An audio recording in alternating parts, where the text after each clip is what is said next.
Today my daughter visited me. It was unpleasant for both of us, and I don't think she left happy. Oh, she was very sweet, friendly, and accommodating, but too much time has passed and the wound is too deep for me to reciprocate without much thought and soul-searching. She said what she wanted to say and left without getting what she came for. She wanted me back in her life. I said I'll think about it, and when she left, I cried. Megan is a grown woman with children of her own, but at the same time, she is the little girl I rocked on my lap when she was 3. She is smart, articulate, attractive, and from what her sister says, a good wife and mother. I have to believe this because she is a copy of her mother. She even inherited her stubbornness. She is everything a parent could ever dream of. So, if she is so wonderful, then why have I not said a single word to her for 5 years until today? It all started with what her mother did.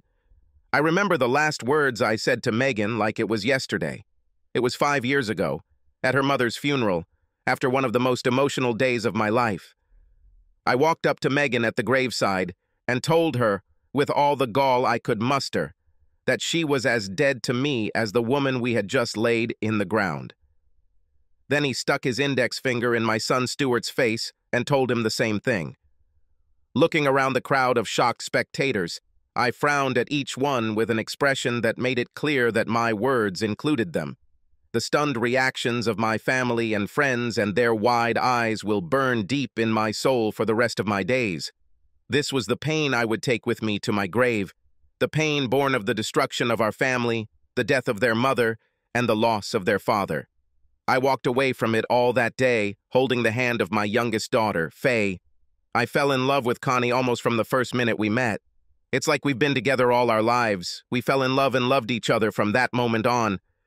God must have used us as the model of a perfect couple because we were like apple pie and vanilla ice cream, great individually but absolutely the best together. Even before we said our vows, we were so close to each other that everyone said we were already long married. This was back in school. We got married after college and recently celebrated our 25th anniversary. Then something happened that I still cannot fully explain. Our 25th wedding anniversary was a big deal. It was a beautiful, sunny June day, and all our family and friends came together to celebrate with us. My father sat at the head of the table in a wheelchair with Connie's mother and father, and all 3 of our children. All our friends and neighbors congratulated us and showered us with gifts that we could not use. Even the mayor of the city stopped by to give us a small gift from him and our friends on the city council. A sign declaring June 14th, Connie and Mark Jenkins Day. More than 200 people gathered under the big tent and laughed, ate, and danced until late in the evening. When it came time to renew our vows, I don't think there was a dry eye. I know for sure that Connie and I do not. But I didn't see anyone else. I didn't see our children standing next to us at the altar. I didn't see our families holding hands in the front row, and I certainly didn't see our golden retriever Bo curled up at the preacher's feet. I saw nothing but Connie, the woman who completed me, the woman I love and always have loved, and the woman I plan to spend the rest of my life with, showing how much I had accomplished. Our eldest daughter, Megan, got married a month before our little celebration and only returned from her honeymoon a week ago. Stuart has just finished his 2nd year of university, and our youngest, Faye, is in her 1st. It's good that everyone returned home. I would never say this out loud, but I miss the noise and crowds of the kids at home. I think Connie, too. At least for a while, we became a family again.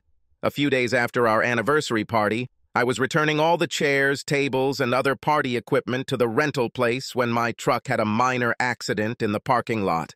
I turned the corner too quickly and dented the headlight of the brand new Lexus. The police officer who took the accident report was one of the kids who grew up with Stuart and played on many of his sports teams. However, Greg was no longer a child.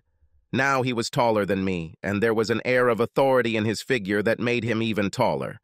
I watched him grow up and was as proud of him as I was of my own children. Having finished with our business, we just stood and chatted about nothing. The end of the conversation planted a seed that grew like a weed in my fertile mind. "Well, Mr. Jenkins," Greg said, holding out his hand to me, It's time for me to go back to the station. It was great to see you again, and I'm so sorry I couldn't make it to your anniversary. My parents said I missed a really good time. I shook hands with a man who was trying to steal second base in the ninth and lower in baseball. He was always kicked out, but he grew into a man I was proud to call a friend. Yes, and tell Mrs. Jenkins to be careful and stop at stop signs in the future, he said with a mischievous smile. Next time I'll have to give her more than a warning. I'm sure my confused expression told the truth. Oh, damn. I didn't mean to say something inappropriate. Now he looked embarrassed. I immediately sensed his discomfort and tried to help him a little.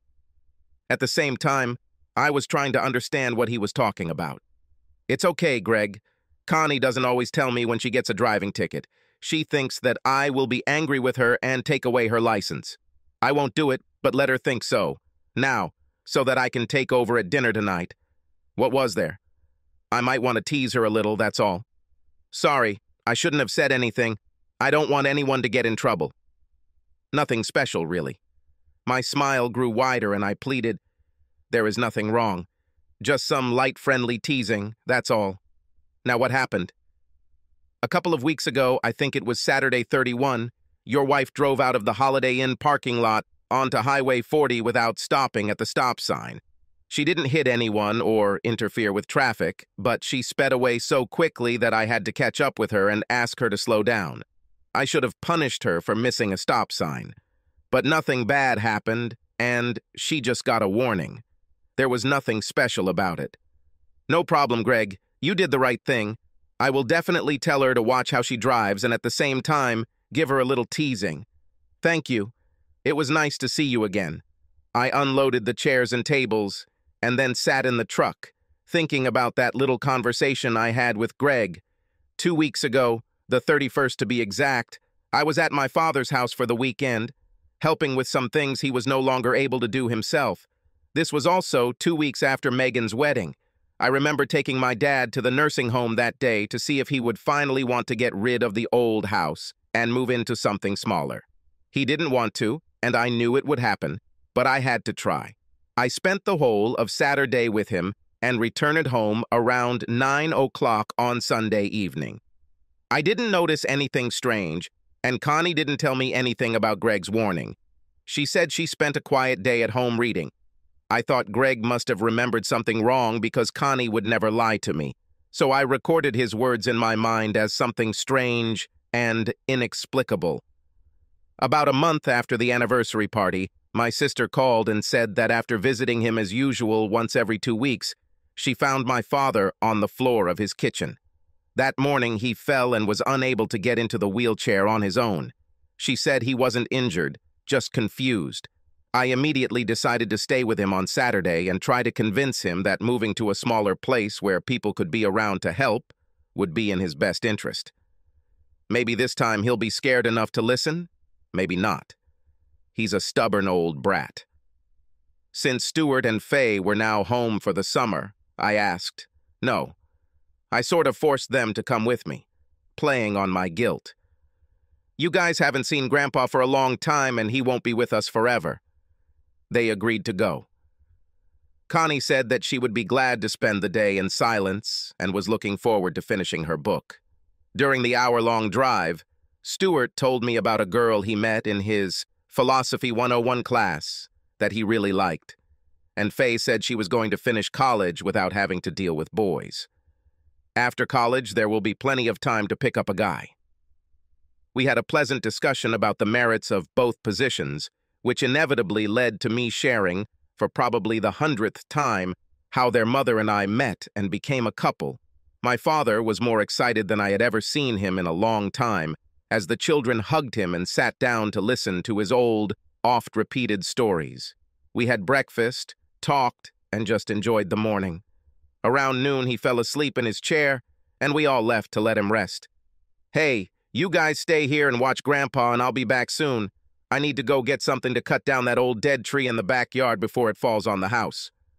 Stuart and Faye went into the living room and watched TV while keeping their eyes on their grandfather. I intended to go home and get a chainsaw, ropes, and everything needed to cut down this tree. I don't know why, but I turned onto Highway 40. At the bottom of the hill, I could see the entrance to the Holiday Inn across the street.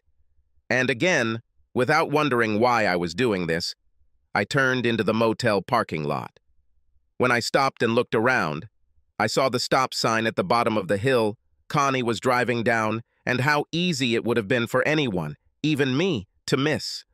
I drove around the parking lot to get out when I saw something that shouldn't have been there. Connie's car. I stopped and looked around to make sure I wasn't imagining anything. I know there are a lot of silver Toyota Camrys out there, but only one has its special license plate, Conwoman. I went out, looked inside, and didn't see anything unusual. The doors were locked. I couldn't think of any legitimate reason why she should be at the Holiday Inn since she told me she wanted to curl up and be alone with a good book, so I thought I'd better see if she knew where her car was. I called home and heard an answering machine. When I called her cell phone, she answered. "Hello, dear. How are you?" Her voice was cheerful and happy. I don't know why, but I lied, although I had never done such a thing before. "Oh, it's okay. I was picking up some things at the grocery store for my dad and decided to call you. I called home, and since you didn't answer, I decided to call my mobile. Where are you?" "I'm in the shopping center. I finished reading the book and decided to go shopping. You don't mind, do you?" Wow, she just lied to me. Well, at least that's what I think. "No, just don't spend money from your children's fund on college. What time will you be home?" "Probably around 6. Do you want me to cook dinner?" "No, I don't think I'll be hungry. I'm starting to not feel very good. So, I can stay with Dad today and send the kids home. I will let you know." "Well, okay. Just call me when you decide," she said sadly. "Oh, by the way, did you go to the mall alone or with someone?" I asked, hoping not to hear another lie. "I'm driving, and on my own. I arrived here just a few minutes ago." "And what?" "Just wondering." Well, I have to go. Have a good time and don't let Greg catch you again for missing the stop sign at the Holiday Inn when you leave today. Bye." I hung up and waited. I didn't know what I was expecting, but that's definitely not what happened. I heard a muffled scream from the direction of the hotel. He looked around but saw nothing, especially the source of the scream. I sat on the hood of Connie's Camry and looked around. A few minutes later, a police car pulled up and Greg got out. "Hello, Mr. Jenkins. Did you call 911? No, Greg. I didn't do that." "Well, someone called and said that someone was breaking into a car in the parking lot. I'd better go into the building and talk to the manager. Greg, can you do me a favor?" "Of course, Mr. Jenkins, whatever. When you enter the building, ask if Mrs. Jenkins is there and who is she with? I'll be right there." Okay, wait. Oh, damn it.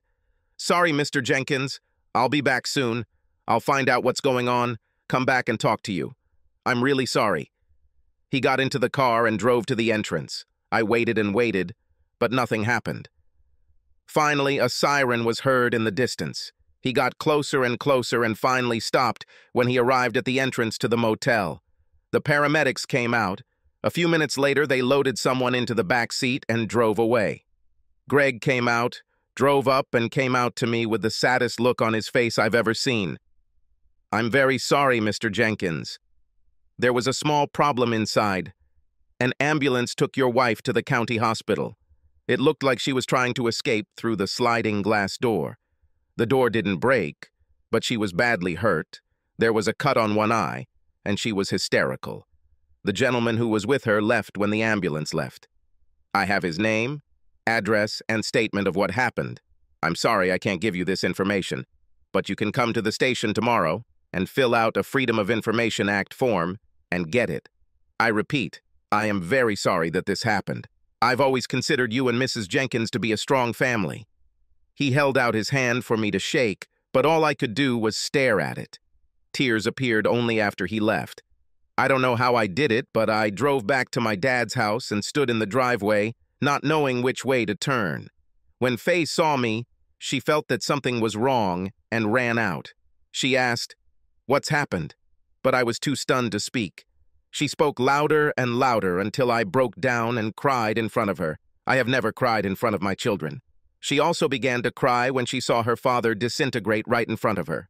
When Stuart came out, I told them through tears that their mother was in the hospital and that they should go and help her. I didn't say anything else or tell them what I had just experienced. But within seconds, they were in the car and ready to go. I tossed the keys to Stuart and told him I wasn't going. I'll stay here for the night. They looked at me like I was a three-headed snake, but they left anyway. I made sure my dad was okay before collapsing on the couch, feeling my heart pounding out of my chest. I just looked at the floor and cried. Dad rolled out in a stroller and stopped next to me. "What happened, Mark? What's bothering you?" I was never able to talk to my father about intimate topics. He's an old-school dad and always kept his emotions in check, and I think I was a lot like him. Whenever I had problems as a child, he would simply say, "Behave like a man, and everything will be fine." I half expected the same advice this time, so I said nothing, but he understood everything. "Let me tell you a little story about your mother and me, something I have never told you or your sister or anyone else. Right after you were born, I started getting into trouble with the law. I stole something from work. Your mother wanted that fancy red dress, and I didn't have the money to buy it for her, so I stole the instrument and sold it. I got caught. In the end, I paid the company, but they still fired me and then turned me over to the police. The authorities gave me a probationary period for a year. This was the easy part.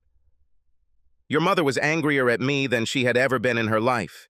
She was probably very disappointed in me for what I did. This has greatly damaged our marriage. She was cold towards me for a long time. One day she came home and said that she might have found me a new job next door to where she worked, and that I could go there in the morning for an interview. Then she hugged me, looked straight into my eyes, and said that she forgives me. Son, she forgave me for almost ruining our marriage. She put aside her pride and let me back into her heart. From that day until her death, I never did anything that she wasn't proud of. I became a better person because your mother loved me. Of course, she was hurt for a while, but she was a better person than me, and we got through it. Mark, I don't know what happened, but you seem to be in the same boat as me. Maybe you need forgiveness, and maybe you need to be forgiven like your mother did, but maybe what happened cannot be forgiven. Whatever the problem, I know in my heart that you will do the right thing and the smart thing. I just hope everything goes well for you. I may not have told you this often, but I am very proud of the man you have grown into, and I love you very much.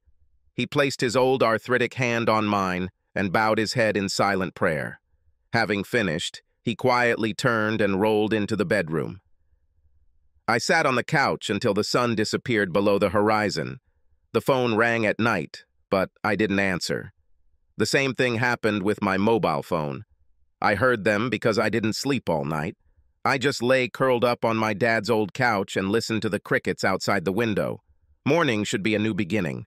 Yesterday is gone and today is a new day. But it still seemed to me that I was on the edge of an abyss.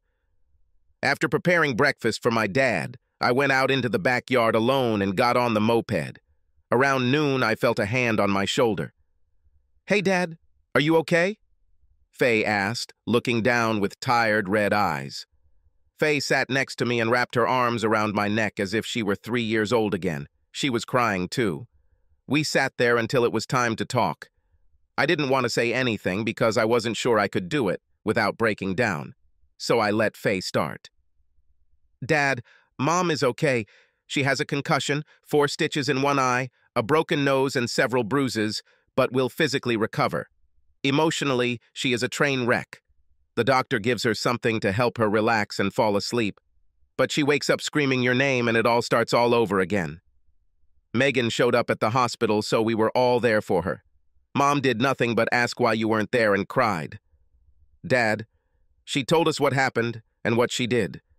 You probably already know everything, so I won't repeat what she told us. I want you to know that I was terribly angry with her. I said that was the worst thing you could do to another person, especially someone she said she loved. I said I hate her. She...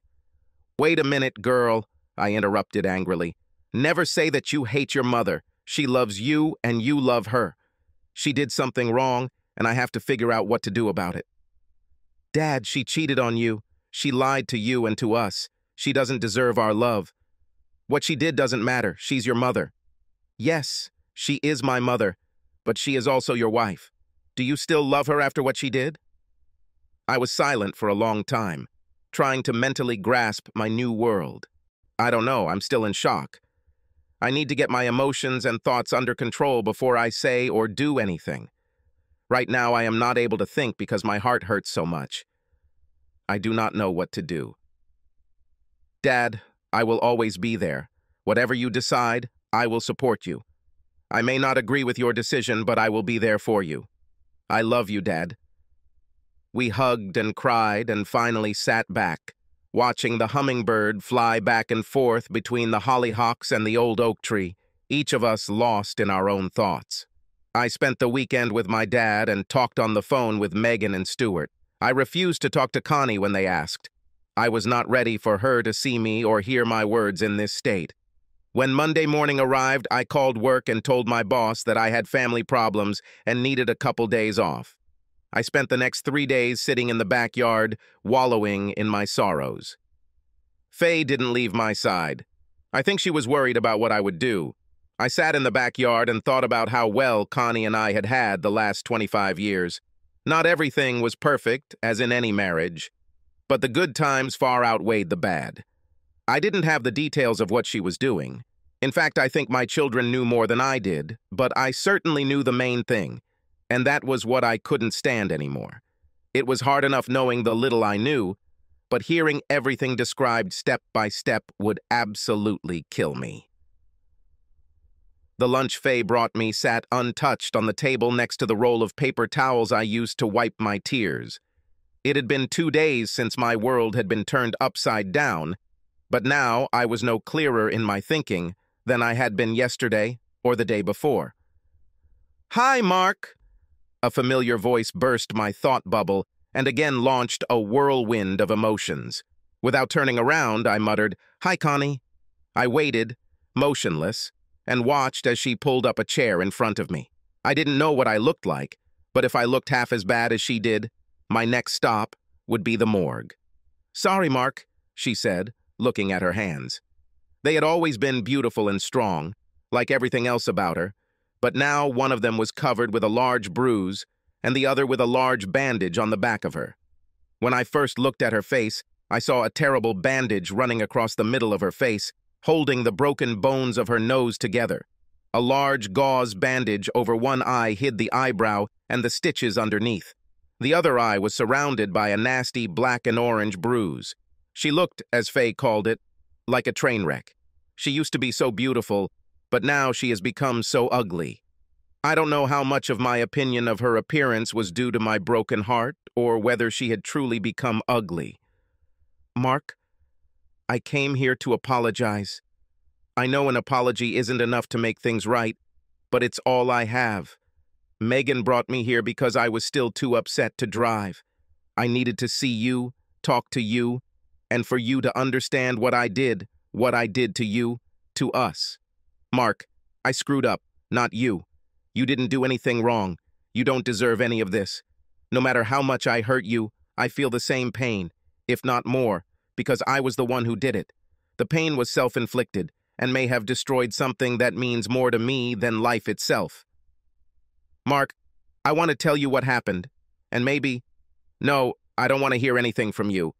Even what I know now is tearing me apart from the inside. If I hear anything else, you'll just kill me. Don't say anything, please. But, Mark, if you find out what happened, then perhaps there is a chance that you will forgive me. Mark, I don't want to lose you. I love you, and you need to understand why I was weak and did what I did. It all started... No, damn it, I told you I don't want to hear anything. But, Mark, you have to listen to me. This is the only way I can... No, we can get through this. The only way we can heal and be a family again.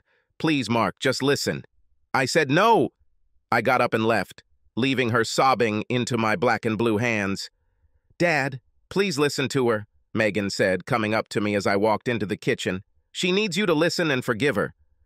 She needs to tell you what she did and apologize so you can move past this. I turned, looked at my eldest daughter, and spat out the words that led me down the path that would ultimately lead to my demise. Megan, if you think that listening to her story will fix everything, then you are even more mistaken than she is. If she really needs to ease her conscience, she can write about it in a letter and send it to me.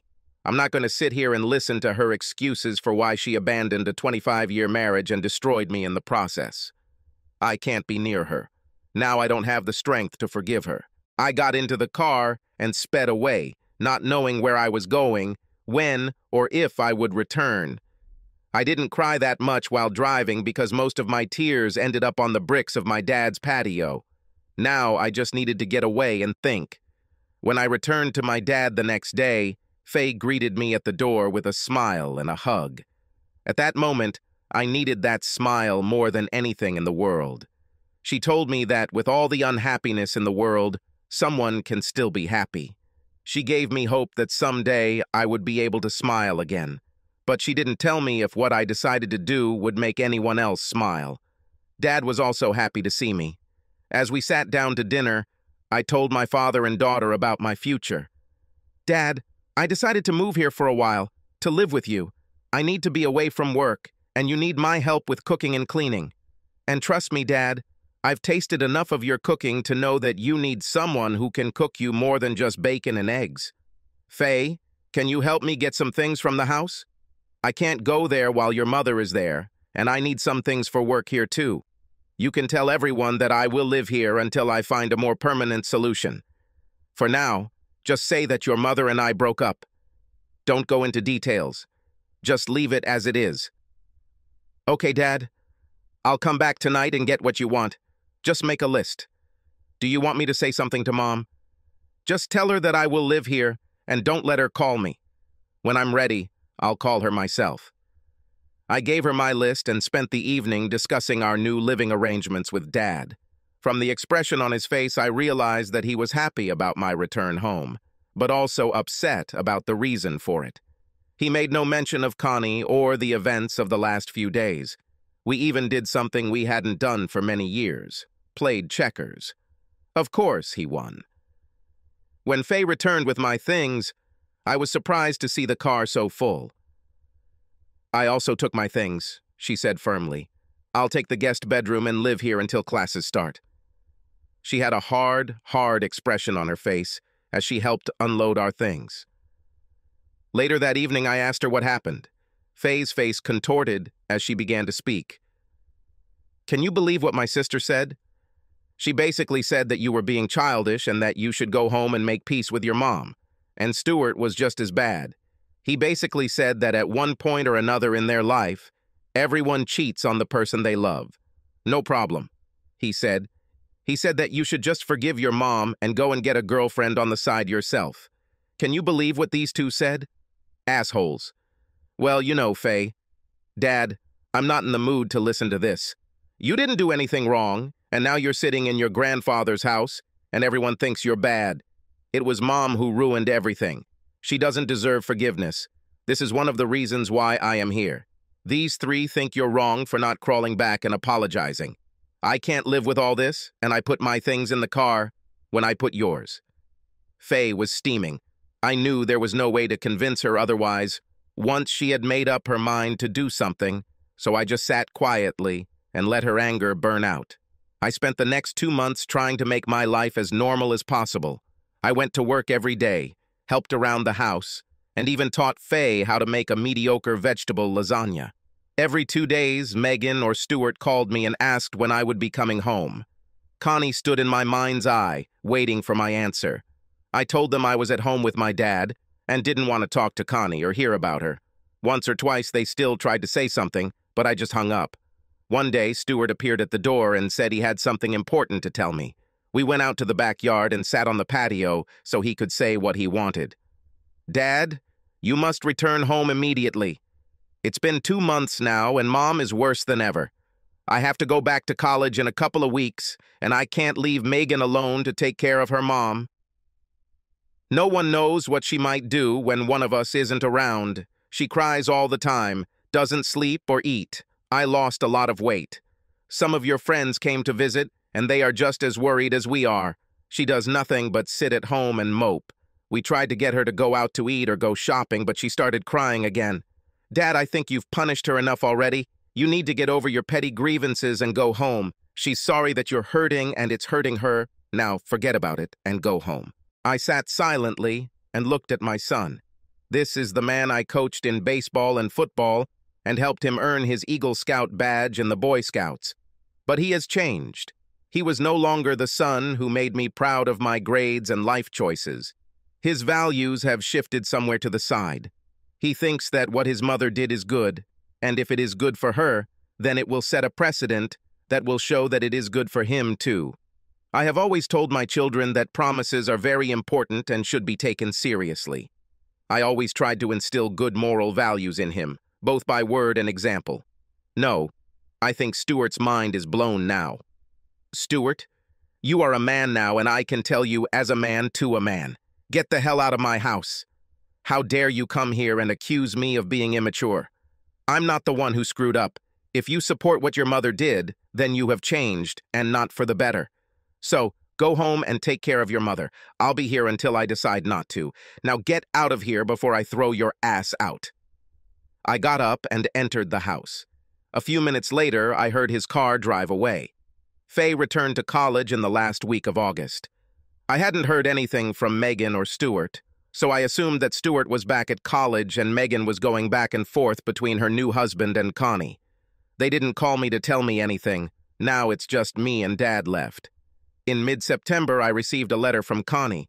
I started to read it, but I had to put it back in the envelope and hide it in my dresser. My emotions were too strong. I told Megan that if Connie wanted to ease her conscience, she should put it all in a letter and send it to me. Now that I have it, I can't read it. The wound was still open. Instead, I stuck my head in the sand and continued to live my life as it was. Every couple of days, Faye called to check on my health and, of course, Dad's. She said she talked to Megan and Stuart, and they did the same for their mother. She planned to come visit me at the end of October for my birthday and hoped that I would have already made a decision about the future. Being in limbo does no one any good. I told her we'll talk when I make a decision. On October 30th, I turned 50 years old, which is an important milestone in the life of any man. This morning, Faye showed up and said she was going to invite Dad and me to a big Italian dinner. She wanted to show me the taste of real lasagna.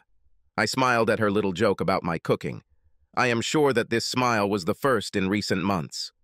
We returned from the restaurant late, and I took Dad to his bedroom and made sure he was comfortable in bed before returning to Faye. I handed her a beer, and we sat in the living room and talked. So, Dad, can you tell me what you've decided? Faye never believed in a roundabout way. I started with a heavy sigh. I decided that I didn't know everything, including why she did what she did, but my stubbornness and reluctance to talk to her would not solve anything. I finally read her letter, and I'm not sure I believe everything she wrote. This may be true, but I don't understand how anyone could be so stupid. And since this has gone on for so long, I feel that reconciliation is extremely unlikely. But I plan to sit down with her and discuss everything. Maybe we can discuss our problems, maybe not. At least I should give her a chance to say what she wants and for her to hear how I feel. If I still don't believe her, then I simply have no other choice but to file for divorce. I was as unhappy without her as she was without me, according to you. Well, I'll do my best to move forward, no matter how it ends for us. As much as it hurts me, I'm going to meet her and start figuring out where we are. I'll call her tomorrow and... My planned speech was interrupted by Faye's cell phone. I wasn't finished yet, but I let her answer anyway. "This is Megan," she said, looking at the phone display. "I'll go outside." She got up and went out into the cold night. 5 minutes later, she came back in with the biggest saucer-shaped eyes and the palest, ghostly face I've ever seen. She looked at me, at the floor, at the photo above the mantel, at her cell phone, and then threw herself into my arms, sobbing uncontrollably.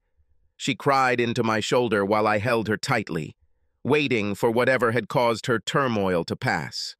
After a few minutes, she pulled away, brushed away her tears, wiped her eyes with her sleeve, and, looking me straight in the eyes, said, "Dad, Mom died." This evening, Megan came home and found her in the bathroom. She appears to have swallowed a bottle of pills the doctor gave her to help her sleep. Megan didn't tell me anything else. Everything in the world ceased to exist. I heard what she said, but my brain didn't work. Death was not recorded. I could not understand. I couldn't see, hear, or feel. Is Connie dead? Preparing for the funeral of the only woman I've ever loved, the woman who meant more to me than anything in the last 25 years, the mother of my children, and yet, the woman who had a lover behind my back was a Herculean task. Whenever I was with my children, I tried to appear stoic and reserved, but they all knew that I could barely control myself. At night, I sat in my backyard and looked at the swing that had not been used for 15 years and thought about Megan, Stuart, and Faye, who were growing up and running around like a pack of wild animals, with their mother running at their heels. I looked at the azalea bushes that Connie and I planted after we moved and thought about the good times, the picnics, the gatherings of friends, and the times we made love under the stars. Just knowing she was in my life made me feel warm and comfortable. Now I felt cold and alone. I also had a lot of unresolved feelings to deal with. The biggest unresolved question was how much responsibility I had for Connie swallowing those sleeping pills. I didn't put them in her hands or force her to swallow them, but damn, I helped create her depressed emotional state by refusing to talk to her. I was in pain, and I wanted her to be in pain too. I loved her so much, and she did probably the one thing in our marriage that could destroy me the fastest once I found out. She was my wife, my love, and I loved her more than anything in the world. The fact that she gave herself to someone else destroyed me. And now, perhaps, I destroyed it. I never wanted her to die. I just wanted her to feel what I felt. Maybe she did it and couldn't live with herself. Now, I'll never know for sure. All I know for sure is that she did something bad and ruined our marriage, and I did something equally bad and ruined hers. We were both wrong. May the Lord have mercy on our souls. Tomorrow will be Connie's funeral, and I will see her for the last time. I had to keep my emotions under control. I got to see the faces of all our friends and family. I had to say goodbye. I had to not break. I turned around when I heard the front door slam, and a few seconds later, a car roared down the street. Megan walked towards me from the back door. "Dad, are you okay?" Megan whispered, sitting down on the chaise lounge opposite me. "No, not at all." We sat quietly, collecting our thoughts, listening to the rustle of fallen leaves in the night wind. Megan looked at me and said, "You know that none of this would have happened if you had just come home and forgiven her. She made a mistake. I am sure that you also made mistakes for which she forgave you. She said she couldn't live without you. Your pride killed her." I sat silently with my mouth open. My own daughter blamed me for my wife's death. I don't know how many times I've said or thought this, but I didn't do anything wrong. It wasn't me who had the affair. I wasn't the one who lied to my friends and family for 6 months. I wasn't the one who started taking sleeping pills to ease my guilt. And Dad, tomorrow will be a long, hard day. Then everyone will be invited to the house, and there will probably be a lot of people here. You don't have to do anything. You don't even have to be here if you don't want to. Stuart and a few of Mom's friends will help me with food and stuff, so you don't have to worry about that. Now, Megan didn't even want me to come to the funeral. What the hell is going on? Maybe I was just so emotional and stressed that I misunderstood what she was saying. One thing I was sure of was that I did not want to get into a confrontation with my daughter on the eve of her mother's funeral. I got up, entered the house, and went down to the living room where I slept. I put all my bedding in the laundry basket and put on a suit and tie. When I got upstairs, the children were already dressed and waiting in the living room. The father looked tired. Faye came over and straightened my tie, just as her mother had done thousands of times before. I kissed her forehead, took her hand, and walked out to the limousine that was waiting for us. Faye held my hand the whole time. She didn't say a word to me or anyone else, but sat with her head down. When we got to the funeral home, many of our friends were crowded into the foyer. When the crowd saw us, they parted and we headed to the observation room. All eyes were on me. But as I walked past our friends and neighbors, I noticed something rather strange. I saw no pity in the eyes of those who looked at me. Most did not even look at my face. Instead, an expression of disgust, almost contempt, appeared on their faces. I nodded to the couple and they turned away to talk to someone else.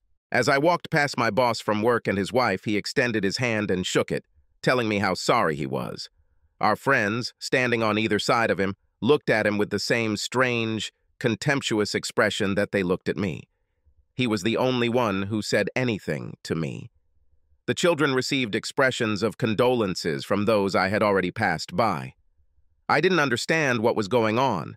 After all, I didn't have much experience with funerals. The only thing is, I was directly involved in my mother's funeral, and it was nothing like it. Faye led me to the coffin, and we knelt to pay our last respects. There was soft, soothing organ music coming from the sound system, but I could still hear the whispers of the crowd behind us. During my silent prayer, I caught snippets of whispered conversation. Merciless bastard. Left her. He caused this. Hypocrite. Faye took my hand and squeezed it. She must have heard the same words I heard. The preacher's words were reassuring. The hymn that Connie's longtime friend sang was poignant and sad. It was not an ordinary funeral hymn, but a song that Connie loved very much. At the end, she shook hands with Megan and Stuart and walked to her seat. I found it strange that she didn't say anything to me or Faye. When the preacher asked if anyone had anything to say, several friends addressed the crowd. Megan stood up last and spoke about mercy and forgiveness, how Jesus forgave those who nailed him to the cross, and how we should be as kind to others as he was. I'm not usually this dumb, but sitting here listening to my daughter preach about forgiveness, I got it. Finally, I understood everything. When we approached the grave, the wind was cold and sharp. Everyone stood silently, listening to the preacher's last words. At the end of the service, the priest gave each of us a red rose to place on the coffin when we left. I went first, followed by Faye, Megan, and Stuart. An old work friend of his father rolled him past the coffin. It was one of the most emotional days of my life. I reached out to stop Megan and Stuart before we left the grave. With all the bile I was capable of, I said what was boiling in my heart. Megan, Stuart, I realized what was happening and made a decision. Because of what you did, because of the hatred you spread, because of the moral stand you took in defending your mother and making me mean to all of our friends and family, both of you are the same to me dead, just like the woman we just buried. Don't ever talk to me, don't come to my house, or interact with me at all. From now on, I am no longer your father. I turned and looked at my former friends who had gathered and said, "This applies to all of you too." They were shocked by my shameless expression of hostility. Without another word, I took Faye's hand and we walked back to the limousine. When my father and the stroller were put in the car, I told the driver to drive away, leaving Megan and Stuart standing by the road. The only people who came to my wake were my boss, his wife, and two old friends from the street. These were all the friends I had left in this world, them and Faye, of course. Megan and Stuart went to her home to receive condolences. Faye later said that they had all heard that I had abandoned Connie after she made a small mistake and refused to talk to her or forgive her, which led to her committing suicide. In other words, everyone knew that it was I who killed my wife. Faye returned to college, leaving me alone and without friends. When she returned between semesters and spring break, it was like turning on a light in a dark and dreary room. Megan stayed with her husband and his family while Stuart returned to college. In between semesters, he did other things. The only thing that made any sense was to focus on work and try to forget the pain of the past. That was not easy. 2 or 3 times a week, I would wake up in the middle of the night expecting Connie in bed next to me, or to the terrifying image of her and John Jablonski having fun in their room at the Holiday Inn. She told me in a letter that her lover was our old neighbor.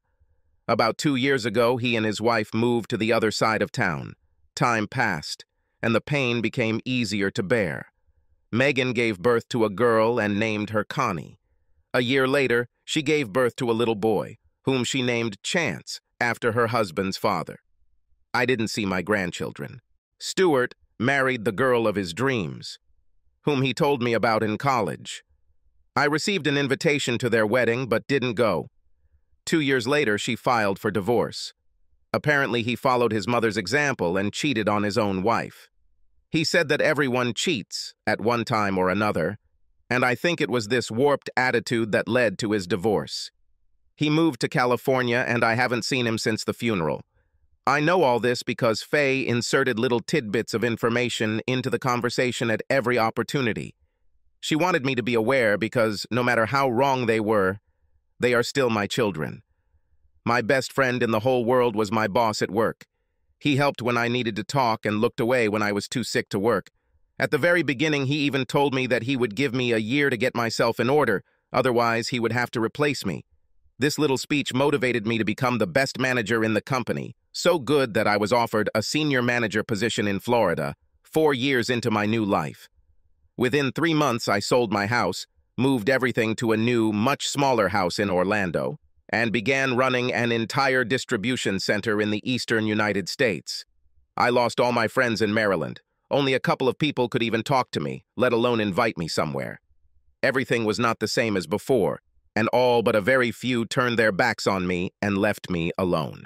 I was persona non grata and invisible to everyone. Faye graduated with honors and landed an exciting entry-level management position at one of Florida's largest entertainment venues. She said she would live with me until she found a place to live. Hopefully, it won't be too soon. Dad died a year after Connie. It's been 5 years since my world changed. I lost everything that was dear to me.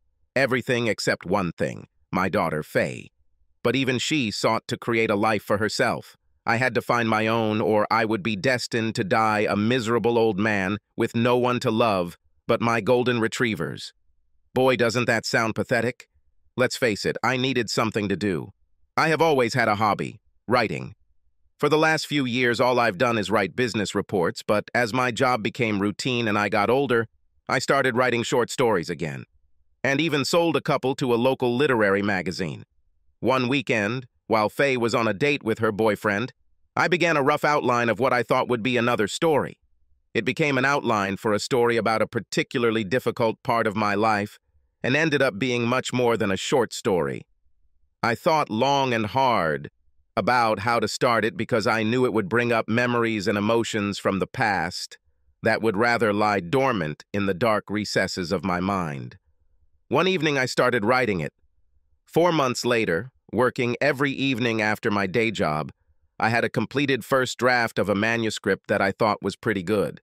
But I didn't want anyone to read my deepest secrets, so I put it in a box and put it on a shelf in my office. While writing, catharsis occurred. I faced the demons of my past, and they were defeated. I discovered that I could start living again. I enrolled in a creative writing class at a local college in hopes of improving my writing skills. Mostly there were 20-year-old children who could not distinguish an adverb from an adjective. There were 2 other old people in the class just like me, so we teamed up to show the youth of America, or at least the youth of Orange County, Florida, how to write well. Maurice had retired and was planning to write a book about his family's role in the Civil War. Alicia was a widow working on a local college course catalog to keep herself busy and find something she could be good at. She raised 5 children as a stay-at-home mom, and when they were all gone, she quietly retired and moved to Florida, using the insurance money she received when her husband died as seed money for a new life. The more Alicia and I talked, the more we found in common. I learned early on to let the girl I was dating talk and listen carefully to everything she said, because there were always follow-up questions later. I hadn't dated in almost 30 years, so I had to pay very close attention to her. She spoke, and I took notes, that is, mental notes. One day she realized that she was the only one doing all the talking and asked me where I was from and why I lived alone in Central Florida and went to a local college. I gave her the 30-minute shorter version and tried to bring the conversation back to her, but she wouldn't do it. She questioned me again and again until I finally told her that my story was hard to tell, and if she wanted to know about me, she should come to my house for dinner next Saturday. She gave me the biggest, most beautiful smile I've seen in years and said, Yes, with pleasure. Dinner was wonderful, Mark, Alicia said as we walked out onto the patio to enjoy the night air under one of my palm trees. I know few men who even know how to cook vegetable lasagna, and especially one as good as this one. What other surprises do you have up your sleeve? I think you know almost everything about me. I manage the Folks Industries distribution center on the east side. My daughter Faye lives with me, and she kindly agreed to leave tonight. My wife died a little over 5 years ago. I have 2 other children, and you met my 2 golden retrievers, Bo and Luke. That's it in a nutshell. And so, I'm bored. There's nothing interesting to tell. Well, you bribed me by saying that if I wanted to know your story, you would tell it to me. Come on, I'm waiting for all the gory details. Instead of saying anything, I got up and went into the house. When I returned, I had a box in my hands with my novel. A novel about the biggest events in my life. You don't know, but I've been writing for many years, and even sold a couple of stories to a local literary magazine. I have a computer full of stories, some based on my life story, and some just popped out of my twisted little brain. Before I signed up for a creative writing course, I wrote something that I wasn't quite sure what to do with. A sad story about me and my family, all here in this little box.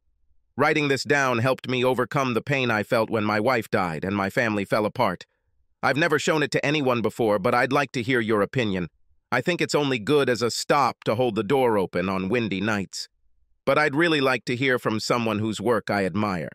She looked at me with eyes full of admiration. I will read your book with pleasure. What is it called? I called it Fair Weather Friends. Wow, you're so heavy, she said, taking the box from my hands. Just 987 pages. I want you to tell me what you think.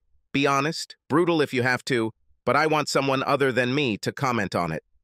I don't want to show it to my daughter because she went through everything I wrote about and it would just bring up old feelings again. I don't want to hurt her. Mark, I will be happy to read your novel and express my opinion. One thing I may have forgotten to tell you is that I am very confident. I call it like it is, and let the chips fall where they may, or whatever that old cliché says. I'll start tomorrow. We talked about our writing class, Florida nightlife for people our age, and ended up exchanging opinions about some of our favorite movies. We had a pleasant evening, and this time the Florida weather helped. As I walked her to the car, she kissed me on the cheek. I felt like a teenager again, cleaning up after our little dinner. At the next class meeting, Alicia wasn't there, and I didn't hear anything from her after our dinner. I was beginning to wonder if I seemed to her like some kind of psycho who should be avoided at all costs. I thought about calling her, but I didn't want to seem intrusive. 2 weeks later, she called me herself when I was not at home and left a message on my answering machine. Hi, Mark. This is Alicia. I want you to come to my place for dinner on Friday night. My son is in the city. He will stay with me for a few days, and I want you to meet. There might be a little surprise waiting for you here when you arrive, so bring a bottle or 2 of that wonderful white wine we had the other day and be here at 7. Call me back and let me know. Bye. On Friday evening, I dressed casually but nicely and took with me 2 bottles of Balthasar Ress Riesling Kabinett, Hattenheimer Schutzenhaus, 2012. I read in a local Orlando magazine that this was one of the best white wines of the year, and since I knew nothing about wines, I decided to trust the author of the article. It was good with the lasagna, and I hoped it would be just as good with what Alicia served. Hey, Mark, come in. Alicia's face lit up as she showed me her house. When we walked out onto the patio, I saw a small table set for 3, with candles and wine glasses. A man stepped out from behind 2 orange trees toward the illuminated dining table. Mark, meet me. This is my son, Barry. Barry, this is Mark Jenkins. It's very nice to meet you, he said as we shook hands. Mom told me a lot of good things about you. She's impressed, and it takes a lot to impress her. Nice to meet you too, Barry. But whatever she said, it was most likely just a fantasy from our creative writing class. There's not much that's exciting about me. Alicia smiled and pointed to the table. As we sat down, she took the bottles of wine and put them in the refrigerator. When she finally sat down, she smiled her big, beautiful smile again and took my hand. Mark, I invited you here under false pretenses. We will eat as soon as the wine has cooled. But first, I want to talk and tell you exciting news. I think it will be a real surprise for you. Hopefully a good one. My curiosity piqued, but at the same time, I was more than a little excited. Mark, my son is here today to meet you because I did something that you might not have approved of if I had asked you in advance. But I did it, and now it's too late, so if you're going to get angry, just go ahead and do it. Okay, here's what I did. I devoured your book in 2 days, and it completely amazed me. I couldn't put it down until I was about halfway through. It was the most inspiring and heartbreaking story I have ever read. I cried at the end of the chapter where you went to live with your father after finding out about your wife. I cried at the end when you talked about your children. Mark, this is the most fantastic book I have ever read, and I had to share it with my son. I mailed it to him, and he read it. He doesn't usually read unsolicited books by unknown authors, but he did so at my request. He is my son, and he had no choice. Mark, he liked it too and wants to help you edit it so you can publish it. Isn't this fantastic? I sat silently and looked at her, and she smiled back at me. I didn't know what to say or do. I probably looked pretty stupid, but I couldn't help it. When I looked at Barry, he smiled back and began where his mother left off. Mom is right, Mr. Jenkins. This is the best first novel I've ever read, and I've read a lot of them. You see, I work at Prentice Press in New York, and am the assistant chief in charge of selecting submissions from authors like you. We receive about 100 new books a month, and I have to read and rate them all before sending them off for 2 more screenings. If we all agree that what we read is worthy of publication, we work with the author to have his manuscript edited and prepared for publication. Your book has gone through this process, and we want to publish it. After dinner, we can talk about the details, but for now, I want to congratulate you on creating such a moving book. This is a real breakthrough. I was stunned. Now, I'm sure that my expression went from stupid to completely idiotic in the blink of an eye. Alicia's smile increased tenfold when she saw me sitting there with a stupid look on my face, not knowing what to say. Finally, she got up, kissed my forehead, and went to take out dinner. Sometime after the salad, my voice returned. We talked about my book and specific parts of the story. I saw Alicia cry when we talked about some of the chapters, and I know I did too. We ate Alicia's version of steamed golden dorado and talked some more. As we ate the sweet peach pie, Barry gave a quick rundown of the process and the work I needed to do. He talked about promoting the book and what I could expect in terms of royalties. I won't get rich from it. By the time he excused himself and went to bed, my head was spinning from everything I had just learned. Alicia poured out the rest of the wine, and we sat together in the cool night breeze and talked about what it was like to become a famous writer, like Stephen King or J.K. Rowling. I wasn't in their league, but it was a lot of fun to fantasize about it a little. It was already after midnight when I returned to Earth and decided that it was time to return home. Alicia walked me to the car and this time didn't just kiss me on the cheek. I received a full-on, deep, soulful kiss that reminded me that I may be 55 years old, but I'm still alive. Over the next 3 months, I worked with one of the editors at Prentice Press to correct and polish my manuscript. We did it all with one face-to-face meeting and a whole bunch of emails and phone calls. The first thing I had to do was transfer my version from MS Word to the software package they recommended. I found it to be very easy to use when editing, but quite clunky when creating whole new parts from scratch. Once we were both satisfied with the final product, the printed proof sheets arrived via overnight FedEx mail, and I spent the entire weekend going through them sentence by sentence, word by word. No matter how many times I read it, there was always something that could be changed that I was just sure would make them 100% better. My editor warned me this would happen. She was right, as always. I worked all day at Folks Industries and all evening on a novel. Faye was delighted with my book. I told her she couldn't read it until I received the first copy from the publisher. She made sure I ate, exercised, and watched the evening news before bed. She looked like an old hen. Alicia came only on weekends. She said she didn't want to suck the creative juices out of me. We would go out to dinner, or I would cook something at home. We talked about everything. Nothing was forbidden. I don't think any expensive psychiatrist could have done more for me than she did. The more I talked about my past, the better I felt. Obviously, I could never forget what Connie did to me and what I did to her. Now I realized that we were both to blame, and all this came to light. Our friendship had progressed greatly, and the day I sent Prentice the final changes to my proofs, she said she was going to reward me for finishing the writing. She stayed the night, and we rewarded each other over and over again. Faye came home for a few minutes, but as soon as she realized that I had guests, she returned and stayed with her boyfriend. Alicia gave me a new appreciation for life. My book hit the stores on the 1st of May. I was contractually obligated to do several personal book signing appearances around the country, one of which happened in Ellicott City, my old hometown in Maryland.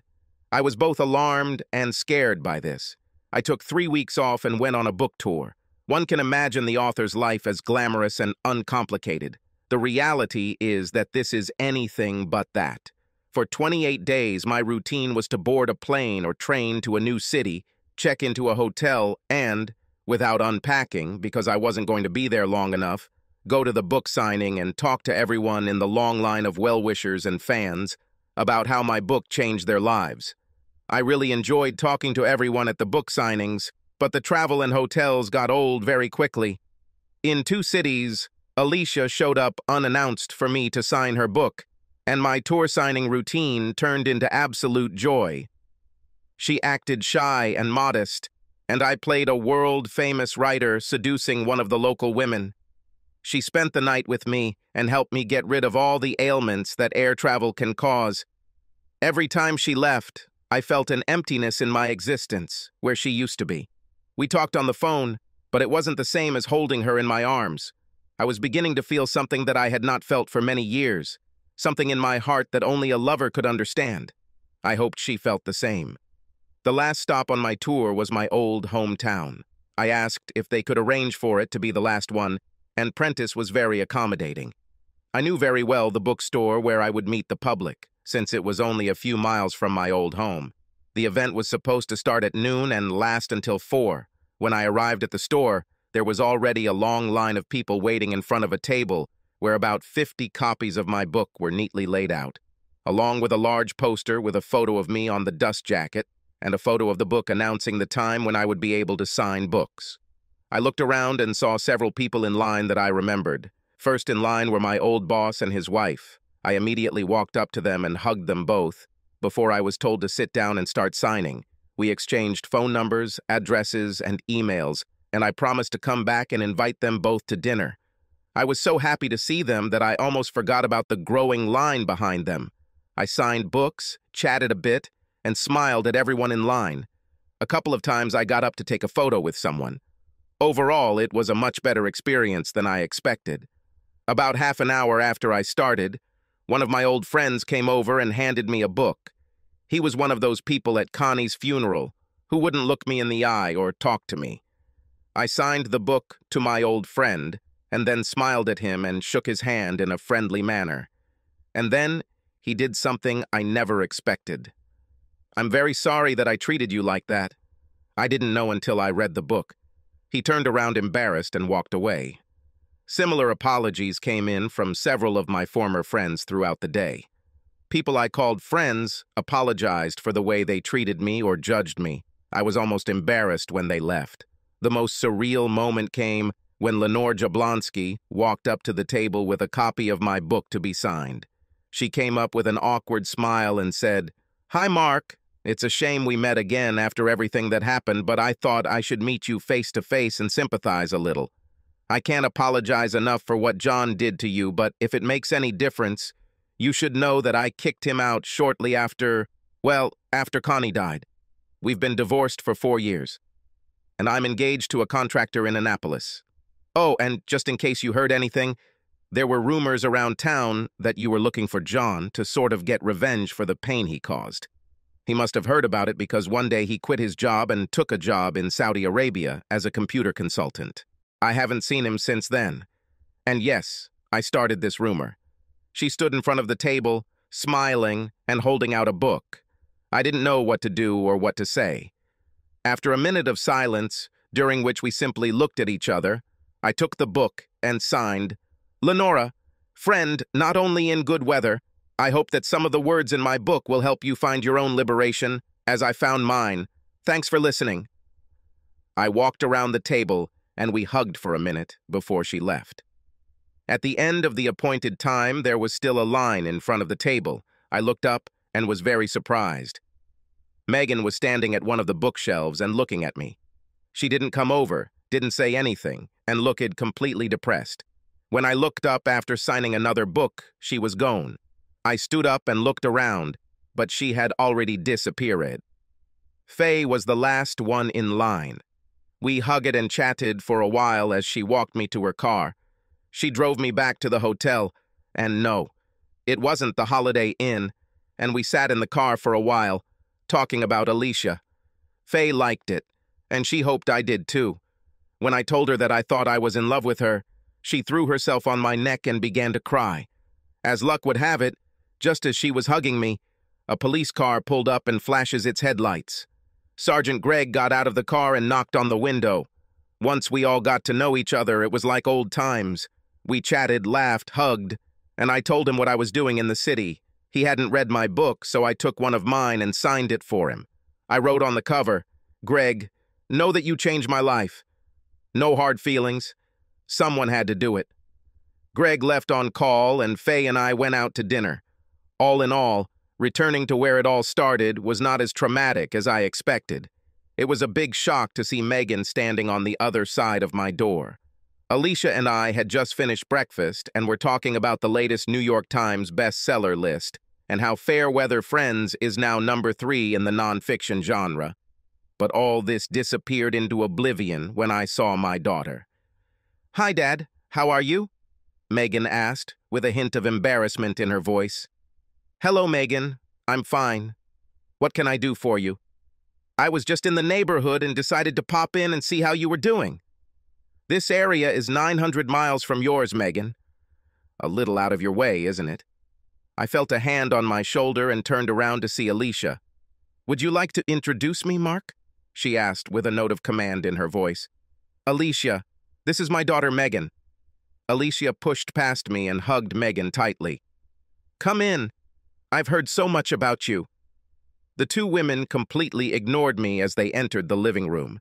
They sat down and talked non-stop for an hour, leaving me to clean the kitchen and do other household chores. I only walked past the living room a couple of times while I was cleaning, and they were both talking and giggling. Alicia oohed and ahed as Megan showed her photos of her children. "Honey, come here and join us," Alicia called. Hearing the order, and I realized that it was an order, I went out and sat next to her.